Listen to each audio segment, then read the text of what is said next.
औज़ बिल्लाहि मिनश शैतानिर रजीम बिस्मिल्लाहिर रहमानिर रहीम।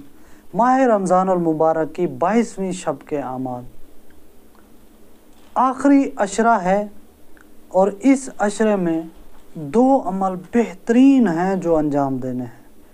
एक शब कद्र के आमाल और दूसरा एतकाफ़ में बैठना। इनका सवाब कितना है? जो शख्स शब कद्र के आमाल अंजाम देता है, खुदावंद मुताल उसे 83 साल 4 माह की इबादत का सवाब अता करता है।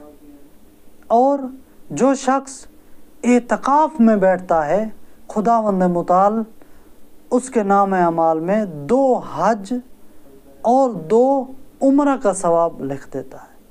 और इस रात के अमाल में 8 रकत नमाज है और हर रकत में अल्हम्द के बाद 1 मरतबा सूरह तौहीद की तिलावत है। और इस नमाज को 2-2 करके पढ़ना है।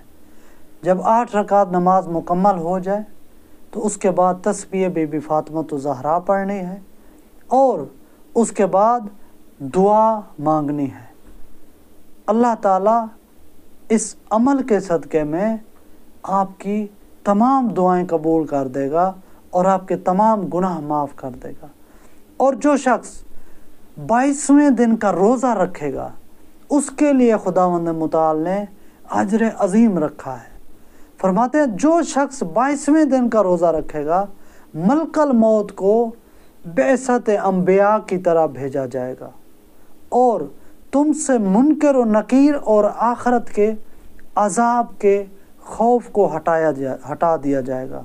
यानी जो इंसान के अंदर मुनकर और नकीर और आखरत के अज़ाब का खौफ है, उस खौफ को हटा देंगे उस शख्स के लिए जो 22वें दिन का रोज़ा रखेगा। हमें चाहिए कि 22वें शब के अमाल अंजाम दें और 22वें दिन का रोज़ा रखें, ताकि हमारे दिल में, हमारे अंदर जो अज़ाब का खौफ है, वो खुदावंद मुताल उस अज़ाब के खौफ को हटा के खुशी का बायस बना दे। वस्सलामु अलैकुम व रहमतुल्लाहि व बरकातुहू।